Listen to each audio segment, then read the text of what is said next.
Hello, everyone, and welcome to Bet the Edge. It's Vaughn alongside Drew Disnick, and thank you, everyone, watching our NBC Sports YouTube channel. Coming up today, will there be another bombshell in the NBA draft this year, Drew, with the number one pick? I don't know, but we'll discuss it. Plus, we called it weeks ago. Shohei Ohtani, man, the odds-on favorite for NL MVP. Very excited to see him run away with this award. And we're also going to break down some Olympic swimming because producer Adam just broke the news to me. You're a former swimmer. What's this about? Tell me something I don't know.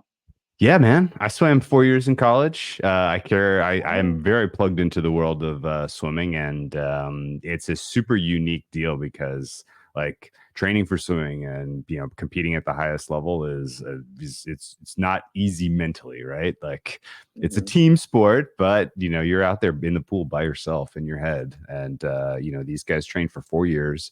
The U.S. team is just wrapping up trials right now, and the drama of like putting 4 years of your life into finishing in the top two in your country in order to go then represent at the Olympics is just amazing to watch. The pressure on these athletes is just impossible to calculate, and the trials was a phenomenal success. Phenomenal. They built a specific pool and warm up, competition pool and warm up, warm down pool in Lucas Oil Stadium. And had record attendance for the 9 day event. And yeah, it was just a spectacle of, if you love sports, it provided everything, everything you could ask for.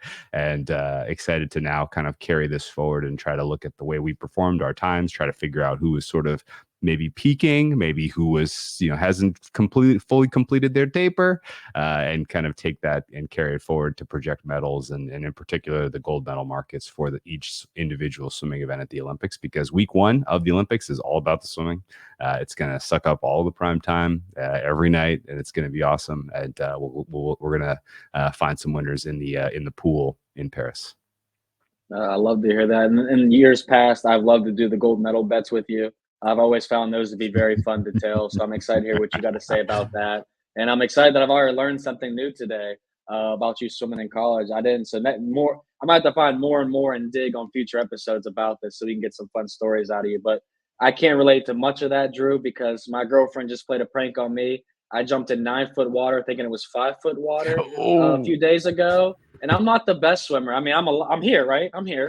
yeah. But I was a little irritated. Like, why would you do that? I don't even like the water. So, I'm glad that you can swim very well. If I'm ever around you and need help, you're the guy that I'm calling on. Let's talk about something that's more in my wheelhouse, the NBA draft. Yes. We've always had fun capping this in years past, and we've had great success together as a duo. So I'm looking forward to hearing what you have to say. And the number one pick has obviously been a very, very hot topic because not like years past where we've had a clear idea of who's going to be number one pick. Reese has been minus 250 to minus 400, depending on where you're shopping favorite.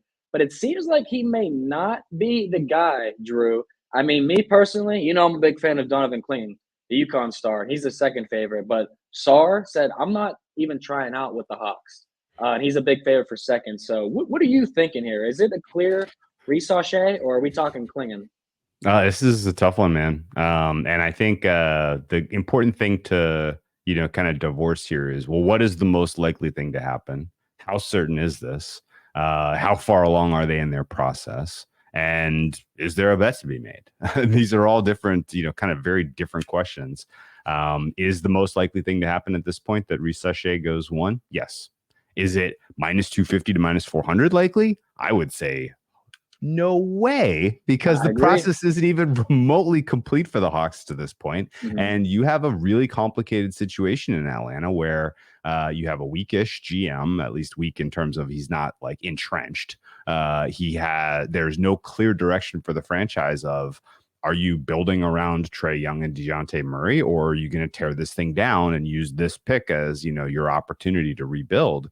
And there are a million voices in the room in that front office, and some of them with legit basketball chops, some of them not. And they're all kind of saying different things and pulling in different directions. And I don't think that there's consensus at all right now with where Atlanta is going to go with this pick. And if they even make this pick, I mean, I think a lot of what you're hearing now in terms of who they're bringing in for workouts is true. And kind of, it could reflect either that they are still considering what to do, or it could be considering that they may not be picking one and they just want to know, have fair grades on all these players if they find themselves at 4 or 5 or 8 or whatever, right? Like there's an entire world of possibilities here that this Hawks team uses the first overall pick not to fortify this roster, but as the stepping stone to rebuild entirely. And the key kind of relationship there is that the Spurs own all of the Hawks' future assets, all of them. Like it is absolutely crazy how many of the future first round picks for the Hawks are going to San Antonio.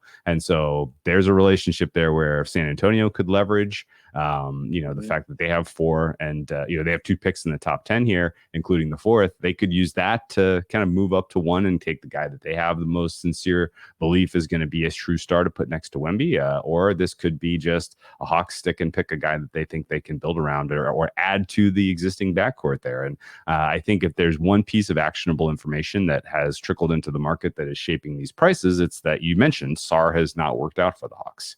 And that's not necessarily an indication of that they won't ultimately still call his name, but it is telling you something pretty interesting. And that is that, Sarr and his team, in particular, his agent, has a ton of power, has a ton of sway in terms of getting his guys into programs where, they can shine and perform immediately. Think Chet Holmgren and kind of steering Chet away from the Magic in the year that they ended up taking Paolo.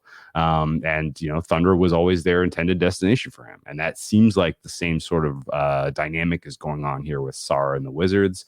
And so I think that if you look at a price where Sarr to go second is like minus 700, minus 800, that I take no exception to.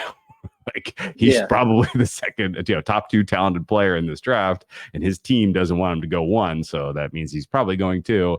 And he does fit with what the Wizards need, and he would be an immediate impact player on that team. So I think that one is a little bit more likely. But 1 question mark, 3 question mark, 4 question mark. All of these teams at the top of the draft have various needs, are in different stages. And I think the Hawks in particular having such sort of a weak consensus and just in general, not a strong front office in terms of, having done this many times are kind of the biggest moving piece. And so if you want to take an absurd price on a crazy player to go first overall in the, in the world where they trade Trae Young for future assets, and then they bring in Castle or Reed Shepherd, or who knows? Like this could go very different directions depending on who they ultimately, how they ultimately decide they want to shape their team for the future. But I did bet a little Castle at 100-1 just because, again, like there's so much uncertainty and that price is stupid high. And he was there working out, so they have at least some interest in him. But I don't know how likely that is. So right now, I think there's no clear and obvious bet to be made. But if I were a bookmaker and I had people walking into my book and asking to lay minus 400 on Resachet 1.01, I would be licking my chops. I'm in agreement with you. And I think that first overall pick could be traded. I think the 3rd overall pick could be traded. I think the 4th pick could be involved in a trade. So I feel like there's a lot of uncertainty here at the top of the board compared to past years where we kind of, days leading up to the draft, we're eyeing in and we know who's going where for the most part. But this one, I mean, number 1 pick is tough because as you said, Sarr, he's a minus 550 at MGM to be the number 2 overall pick. We know the Wizards are really sold on him. But there's a situation where maybe if San Antonio trades up to 1 and they have either Sarr or Castle as their 1, Sarr's going number 1 now, and then you're getting burnt out of that beautiful price you probably got before minus 550 on Sarr. So I'm still in a situation here where I don't think either of these 4 guys are very confident bets at the top. I'd be taking long shots like you said. For the number 2 pick, I mean, are you pretty sold though? It is Sarr. But would you be taking a shot on anybody else in case there is a trade that sends in number 1? Well, if available, I would expect very likely Sarr. And if unavailable, then I would expect very likely Resachet. And I think from just in general, when a pick spurns an organization like Sarr and his team have done with the Hawks, it's unlikely that the Hawks go and just go get him anyway. right? Yeah. There's the pot's been poisoned a little, the well's been poisoned a little bit there. So, I think the idea though that the Spurs or someone trade up to 1 and they doing it because they want Sarr, that's that I'm listening. I'll listen to that. And ultimately, if it kind of comes full circle and Shea is viewed as the clear and obvious choice over Klingon, and he's the pick, okay, we won't be surprised. If Klingon is the pick, though, I don't think we should be surprised in terms of need for the Hawks. And if someone trades up and takes Klingon, I would be, so realistically, I just see this as sort of flat earth at the top. And I'm looking at taking some prices here until we know a little bit more. And, in 24 hours, for all we know, the Hawks have come out and they said, we've made our decision. We love Shea. And this price might just completely, nuke, at some point. And that wouldn't, that's not outside of the realm of possibility. But where we stand right here now on Monday afternoon, that is not the world I live in. Yeah, no, I'm in agreement with you. I think the number 2 pick is more locked in than anything else in the top 4 of this draft. And you mentioned, long shots on Castle, a guy like Reed Shepherd. Shepherd is the number 3 favorite to go to Houston, and Castle's number 4 favorite to go to San Antonio. So hitting on the number 3 pick there, could you get behind minus 150 for Shepherd? Or is there somewhere else you're looking at? Because Klingon and Castle, who were teammates in college, 3-1 and 7-1 right behind him. Yeah, so the Houston Rockets are probably the most fascinating player in this whole puzzle, because if you look at sort of where they are arc and development wise, the best guys available for them in terms of quality of player aren't really fitting with who they currently have on the roster. And actually, I'm not even sure the players they have on the roster who are their best players all fit that well together anyway. But, so the fact that they have this 3rd overall pick and that they may view themselves a little bit further along in the rebuild than taking a developmental piece makes them an interesting trade out. Right. And, we definitely heard a lot of rumbles about some of the vets that the Houston Rockets really had sincere, kind of interest in last year.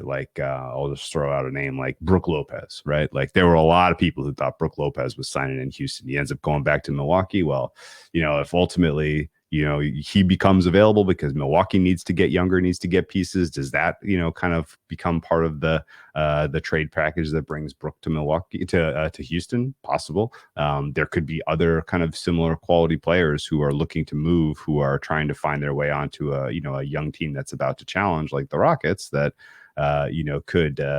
could make much more sense than taking a player at the 3rd overall pick. Now, if they stick and pick, is it Reed Shepherd? He probably fits the best, so I don't take huge exception. But is it more than 50-50? I don't think so. This situation where Houston, I feel like they're putting themselves in a position to be a play-in team next year. They finished the year really strong in the second half of the season. You look at their starting 5, you certainly like what you see for the most part, but behind that, they have like the Steven Adams, Cam Whitmore's, Aaron Holiday. So you're like, they could go clean here and really build, have Şengün and Kling, 2 big men, one coming off the bench, one starting, or they can go, Shepherd, build that guard up, because, they hit on Jalen Green, great pick, but they missed really bad on Kevin Porter Jr., obviously, now. So they might try and make up for that here, and I feel like go for Shepherd. But also, Castle is a great option. I'm still intrigued by him because, from a fantasy standpoint, I was just on a fantasy show earlier on Roto World, and Castle's a guy that's points, rebounds, assists. He fits systems very well, and he can shoot. You can make a case for everybody, Drew. I hate this. This is you really can. The last 4 years we've been together, this is by far my least favorite draft. Oh, surely. Do you agree? Oh, without question. Yeah. Because all of these guys are around the fringes. Yeah, and it just it sucks. So let's talk about what we're confident in. Let's talk about what we really do like, because we could talk about the 4th pick, we could talk about the 5th pick, which is far more up in the air, or we could talk about guys we like top 10 or draft position. So where do you want to go with this? Let's talk about Dalton Knecht. Yes, shooter, Tennessee kid, lights out shooter. Not a lot of shooting in this draft, and if there is a common theme among teams in the top 10, they all need shooters. They all need them. Yeah. And, so I look at his over under, and I think the likelihood that he is still available at 10 is pretty low. I think you have Holmes potentially at 5, 6, and 7 for Knecht. And so his under was the first one that I played of the sort of widely available stuff there. And I think in general, you're going to see that continue to take a little bit of steam to the under. It's already getting expensive at 8.5 as I'm looking at it right now on some of the shops here. I think it's also kind of important to know that the first places that put draft props up were credit shops and just in general the gray black market that's out there, and the numbers that are available now were nowhere close to the numbers that were available when they went up are nowhere close to some of these you're seeing now. So if you do see some funny weird stuff where there's a little bit of momentum against what you're hearing and reading, like I wouldn't read too much into it, because it could be a lot of people who are playing, kind of buying back on, they have 5, 6, 7 position middles now on some of these guys, because, like Zach Edey, he was originally lined in the 20s. A guy like, Cody Williams was originally, I'm not even joking. You could have gotten Cody Williams under 12.5. And so now are you going to just sit on that, or do you want a little over 8.5? You got a nice little middle there, 9, 10, 11, and 12, all kind of capturing in the middle. So I think this is not a market now where if you see strong steam on any of these overs or unders that I would really kind of believe it, because it could be a lot of people buying back on some better bets that were available last week. Yeah, no. So what number did you get exactly on Dalton Knecht? Was it 10.5? Yes. Yeah, and that's a figure, because even that though, I don't think he'll be there at 10. Yeah. No. I mean, I don't either. I was going to say under 8.5 was two of the bets I was going to give out on this show, because I feel like shooting wise, he's a top of this draft. He's probably a top 3 shooter in this draft right now. He's going to fit a lot of these teams' needs. I mean, Detroit obviously firing their coach Monty.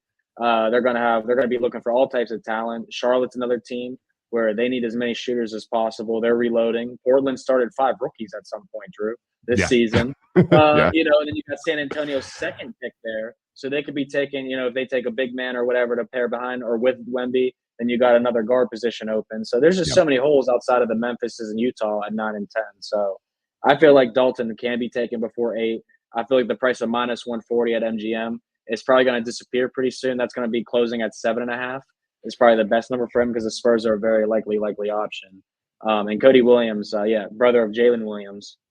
I think once people found that out too, he gained steam, but he's a guy that missed a lot of time at Colorado. So I don't think 8.5 is a great number. I'd rather take Dalton to go before Cody Williams here. But my second bet I did like was Zach Edey over 15.5. We're starting. This is getting a lottery pick here. I mean, is this what we're talking about? He's about to be a lottery pick potentially? No, man. Over 15.5 is almost plus 100 money. It's last 105 at MGM. I feel like that's a really good price and a good number, Drew. I agree. The line movement, under 24.5 or whatever. Yeah, I could see him going under before that, but go near the lottery. I don't think that should happen. Yeah, you didn't hear the buzz last week. Somebody's Did saying he grow another inch? Zach Edey's got a promise from someone in the lottery. You know what? If I was Zach Edey, you know what I would leak? That Zach Edey had a promise from someone to go in the lottery, because you really need to kind of generate some interest in him. He plays a position that is increasingly less valuable. He tried to kind of prove at camp that, or not camp, but at the combine, he tried to prove that he can shoot. He can help stretch the floor. He's more of a Chet Holmgren than he is a traditional big. No, not really. And I think ultimately, no shade at all on what was a really impressive college career for Edey. Like he deserved all the accolades he got. But does he have a clear and obvious role in today's NBA? Not really.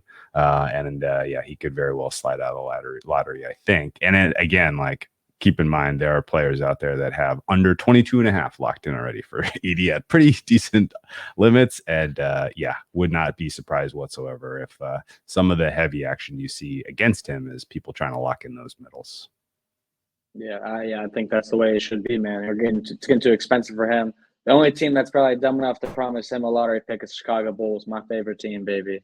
I don't think they're taking him at 11. They're just trying to sell tickets at this point. So he would be a name that people would know about, and he'd live close by Purdue, Illinois, yada yada. But yeah, I think that Edey over 15.5 is absolutely the move, Drew. And not too much to add because there's not many spots where I would see him landing. Like Sacramento, Portland, Miami, Philly. Just aren't spots where I could imagine this guy here. But for the sake of the people that want to hear, did you lock in any Bronny James bets? No, I've got nothing. You didn't take on him number one overall, Drew? Definitely What? not that. Oh my God. That was among the more silly things that came through the old rumor mill. No, I honestly, like, the idea that he was going to go in round one seems like a fiction at this point. He'll probably be drafted with a second round pick. There's lots of reasons to swing on a prospect in that range. But yeah, I think his current total of 45.5 feels right to me. And I doubt that anyone uses a first rounder on him at this point. And, nothing that he's done in the process to this point has really moved the needle much. And, I think a lot of the buzz around is LeBron going to stay in LA seems to have really quieted down. So I don't know if that's just not, he didn't get the interest he was expecting from any other clubs, or if it's just he just wants to stay. But it feels increasingly like LeBron's just going to stick with the Lakers, and Bronny James is probably going to be drafted in the second round, and it may be the Lakers, but it might be somebody else. And I ultimately don't know that he's done enough to this point in his development to warrant a roster spot. So he may be getting some reps in the G League next year. Yeah, I full sentimentally agree with all of that. I think Bronny James over 45.5 isn't a terrible bet at this point, but you have a better chance of taking a swing on him going to a particular team at this rate the day of the draft and seeing where the rumors are swirling around him. But yeah, at this point, wish the best for Bronny James, but I don't have much of an interest in betting on where he goes in the draft process. Just kind of seems like a win-win situation for the sports books, betting your money on Bronny James at this point. So that's all I have to say on that matter for sure.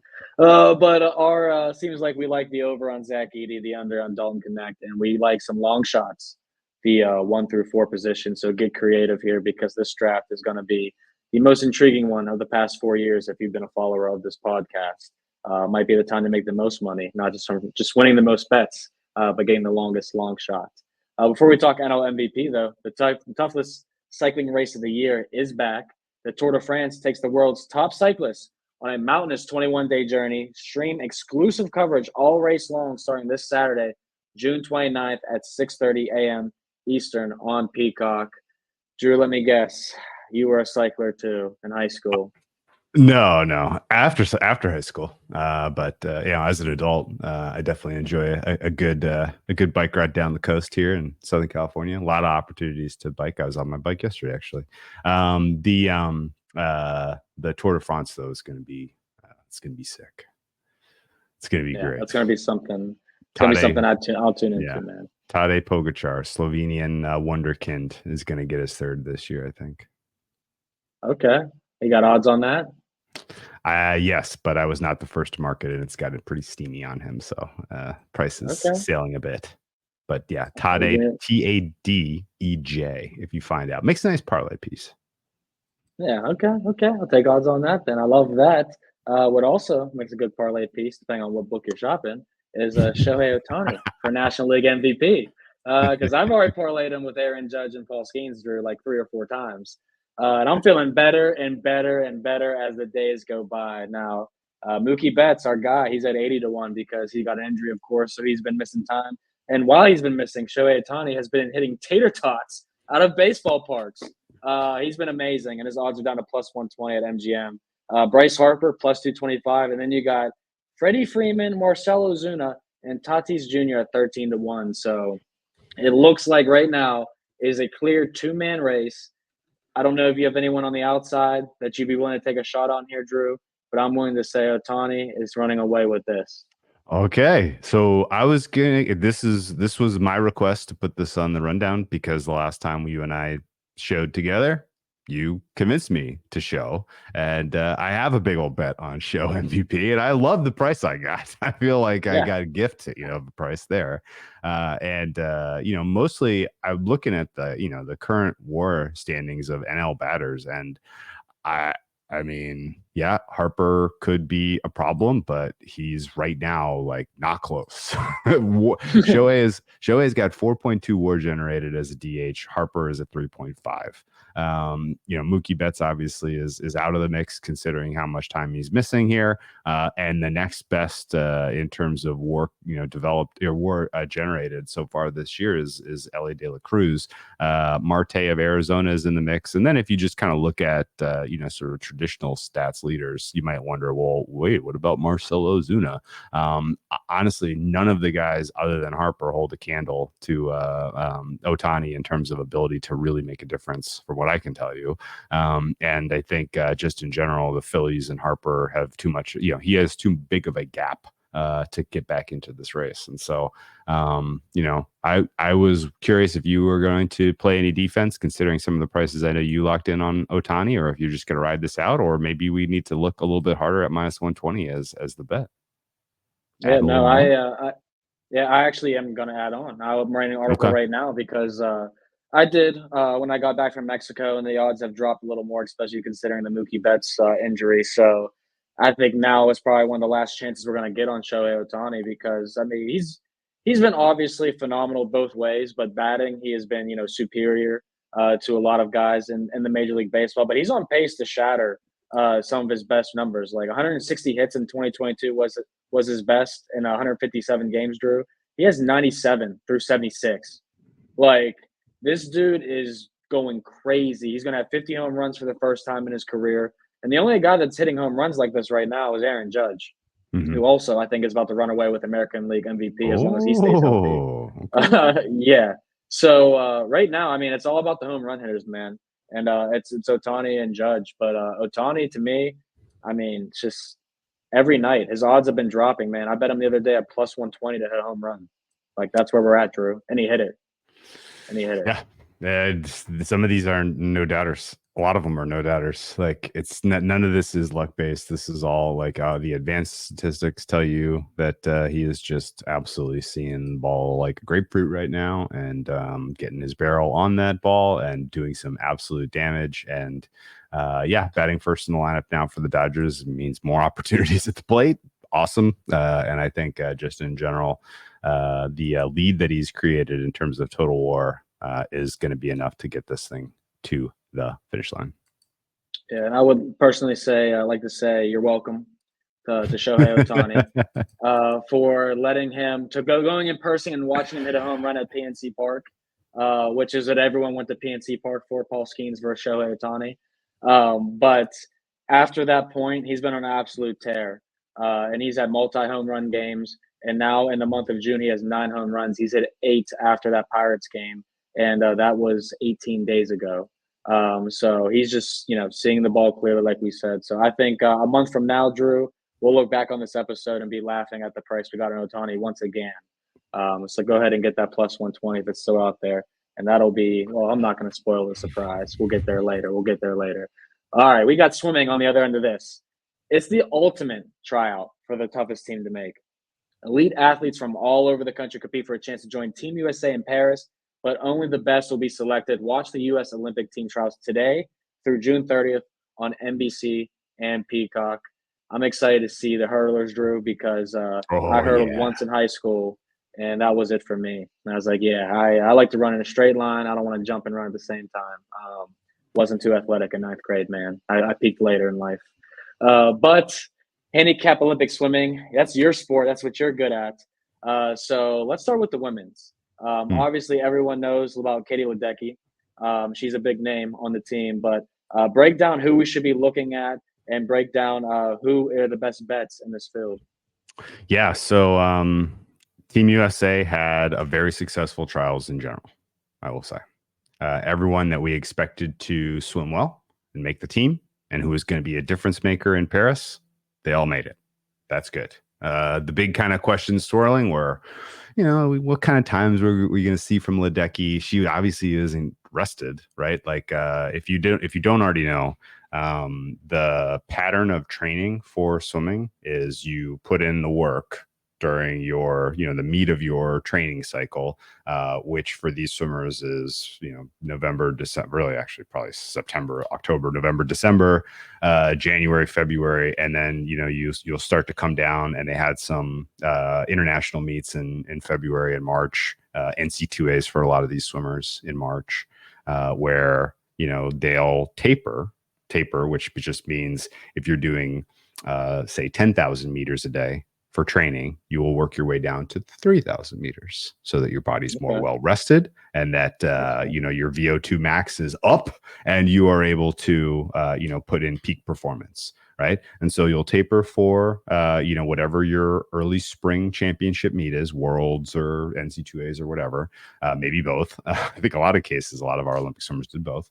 And then you ramp back up, and you're putting in work April, May, June. And then you bring it down a little bit for trials, a mini taper, so that you can make sure you make the team. But this is a confidence game, right? Like, you want to make sure you drop your training routine enough so that you can perform to the level that your, third place, fourth place are not nipping on your heels, aren't going to keep you out of the, out of the Olympics in general. But you don't want to dip so low that you're not at your peak performance once we get to Paris, which is still, a month and change away. And so Katie Ledecky was probably swimming like 8,000 meters every day of this entire trials, and yet still, putting up some of the fastest times in the world in the distance freestyle event. She won the 200, she won the 400, she won the 800, she won the 1500. And in general, not expecting her to swim the 200, but she'll be on the relay. Not expecting her to win the 400 because there are world-class athletes from Australia who are going to get the better of her there, including Ariana Titmus, who was the gold medalist in Tokyo. And then the 800 is the big question, because Canada's Summer McIntosh had a breakout performance this winter where she beat Ledecky head-to-head and has the current fastest time in the world. And actually probably the most interesting race in all of the freestyle for the women is the 800 free, because we really just don't know. Like, is McIntosh going to be able to replicate that, or will a full taper for Ledecky be enough that she kind of holds that, that crown as the greatest distance women's swimmer of all time, greatest women's swimmer of all time, greatest swimmer of all time? But surely, the current best distance swimmer will be decided in that 800. She will almost certainly walk away with the gold medal in the 1500. So Ledecky will get a gold in Paris. But the question is it one? Is it two? Does she have a third? It's probably only likely one or two, and it's the 800 and the 1500. The other kind of most anticipated women's event in the swimming coming up is the 100 and 200 backstroke. We had breakout performances from Regan Smith, who to this point in her career was kind of like a little bit of a hard luck story. Like, right there, knocking on the door, breaks the world record in the 200 back before Tokyo. Jeez. Doesn't make the team, right? Like stuff like this that was just like, hard luck. She did medal, she got hardware in Tokyo, but she had a little bit of the bright lights kind of, fading a little bit under the bright lights up until the 100 backstroke finals at the trials, where she broke the world record in dominant fashion. And now she takes on one of the best swimmers from Team Australia in Kaylee McEwen. And these two are separated by the finest margins, that it will literally come down to who happens to have a better reaction time off the block, who gets a better turn, and just in general, a little bit of gamesmanship in terms of, can one of the other one, kind of catch and ride a wake or get disrupted as they're kind of coming into the wall. So just absolute dead even in the 100 back between our gal Regan Smith and McKeown from Australia. And that's probably the most anticipated kind of individual race, I would say, for the women's side of the equation. And then on the men's side of the equation, our men were good. I wouldn't say great, but I would say good. And we did not know what we were going to get from Caleb Dressel, because Caleb Dressel took an extended absence after his unbelievable performances in Tokyo. He was great. Actually, he built into the meet to where he was just like impressively good in the 100 fly to kind of cap off what was a really solid meet for him. Now, he didn't make the men's 100 free. That's okay. Didn't exactly expect him to. He's the defending champion there. He'll be on the relay team.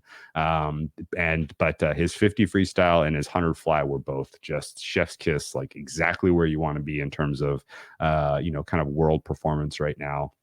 And he could definitely repeat in gold at least one of those events, if not both. So very excited for both of his swims. And you had a breakout performances from Notre Dame's Chris Giuliano.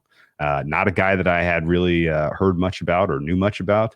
And he made the U.S. team in the 200, the 100, and the 50. And so he will swim all three relays probably, or at least two, maybe not the medley, but surely the 100 and 200 free relays. And he's going to have an opportunity to really make a mark this year because we're going to need the sprinters to step up and help deliver some hardware for us here. I would say that his chances of winning gold in the 100 free are not great, but his individual ability to either continue to improve because he was hitting lifetime bests in Indianapolis in qualifying. And, big question is like, did he fully taper for this meet? Was that his peak? Or is he going to be able to kind of repeat this in a month, or did we see the best of him? And I think that's kind of the key question that a lot of people are asking themselves about whether he's a real factor or not for Paris. The most drama for sure, the most interesting race for sure on the men's side throughout the first week of swimming is going to, the relays are just going to be incredible in general because we're all very close.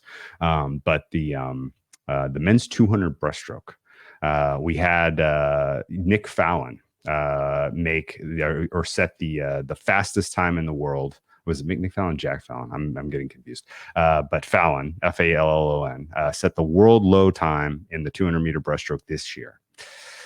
He's up against the Chinese. He's up against the Australians, and he's going to be in a group of swimmers who have lifetime bests that are substantially faster than he went. But when you come into that meet with the fastest time done to this point in the Matt Fallon, excuse me, thank you, Adam. When you come into the Olympics with the fastest time of anyone to this point in the calendar year, that means something. That's signal.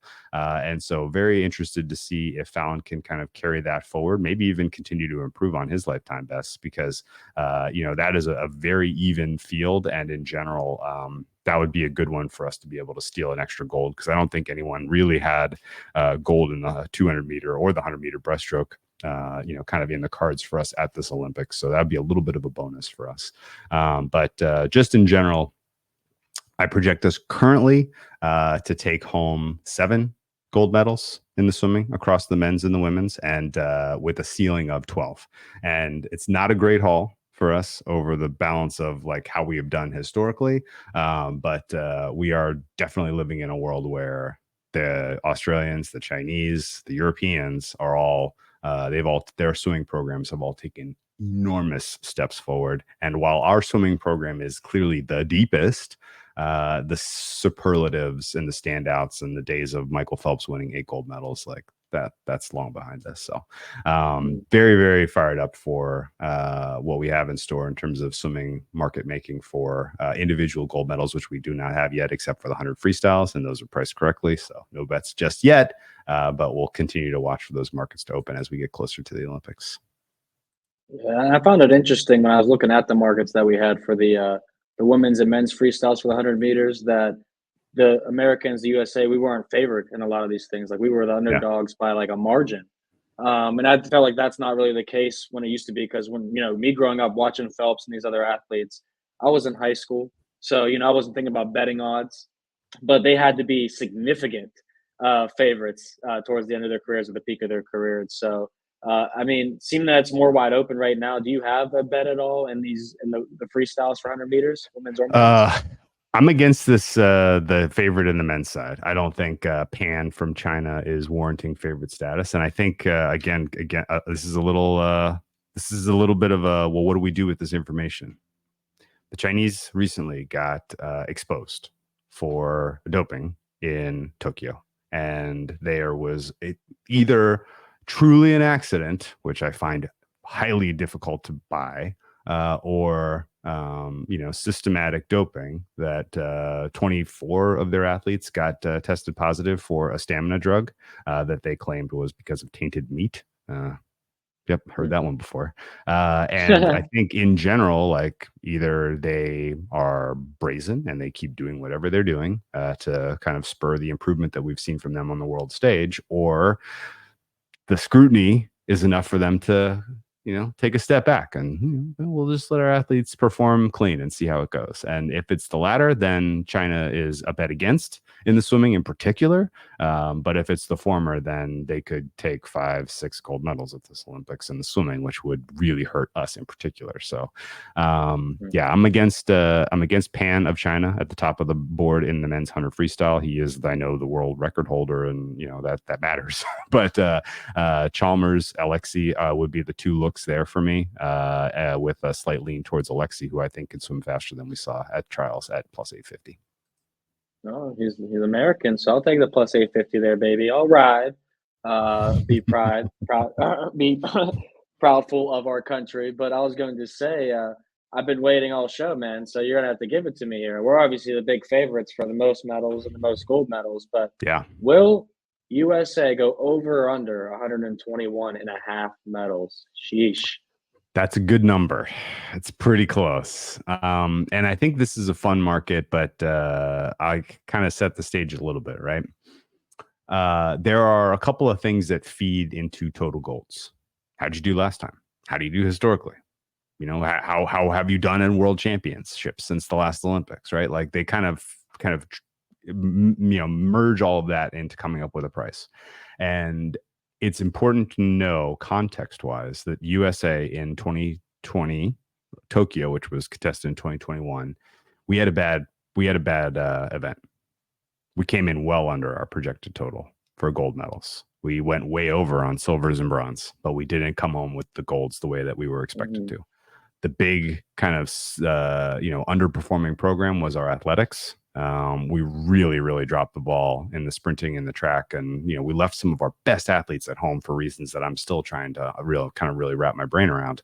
Underperformed in the relays on the track as well, and I think expecting us to regress to taking home our normal Olympic haul in track and field would put us well over our expected gold medal total right now of 38.5. So as I look at the board and you want a little bit of a positive, positive buzz, positive vibe, if you can find USA gold total as opposed to overall total, because again, 121, that's pretty spot on. But our gold medal price is 38.5, and that is deflated because of what happened last time specifically. And I think a kind of correction for our gymnastics program, women's gymnastics, a correction for our track and field program, that alone would be enough to get us into the low 40s. And even though it took till the final event of the 2020 games where women's omnium went to the 25-1 shot from USA. Jennifer, I forget her last name, but Jennifer won as a 25-1 shot in the women's omnium cycling. And that put us at 39 for Tokyo. And that was enough to beat China by 1 for most golds. And so if you see anything close to 50-50-ish market between us and China for most golds this year, I would heavily lean into USA in that matchup specifically. And I make USA to have most golds, in the minus 750 range as far as what a fair price would be. So I think we're taking home the most. I think we're going to get into the low 40s. And I think in general, I would bet on USA to exceed their expectations. If we're talking about we need gymnastics and track and field to get us there, I feel very confident that could happen this year. And I've loved what I've seen from track and field so far. Noah Lyles pulling out a Yu-Gi-Oh card. Blue Eyes White Dragon for his race, baby. Let's go. So yeah, I'm locked in as well, Drew. Just not the same sports as you, but I've loved all the information from the swimming and the gold medals. So I know everyone listening definitely appreciates your efforts, but I do as well. Just wanted to say that a lot of really fun bets from the show today, but as always, we give out our best bet. I'm going to have to say at Zach Edey over 15.5. I'm willing to take that one to the bank, my friend. What say you? I'll do if you can still find a Dalton Knecht under 9.5, that's the one for me. If you cannot, Team USA over 38.5 is a good one. Let's go USA. Let's go USA, baby. Don't forget to check out NBCSports.com for all your info for wagers in fantasy. Thank you, Adam, behind the scenes, and the rest of the producers for holding us down. And thank you, everyone at home, for watching and listening to us live. For Drew Disnick and Vaughn Delzell, appreciations. See you later.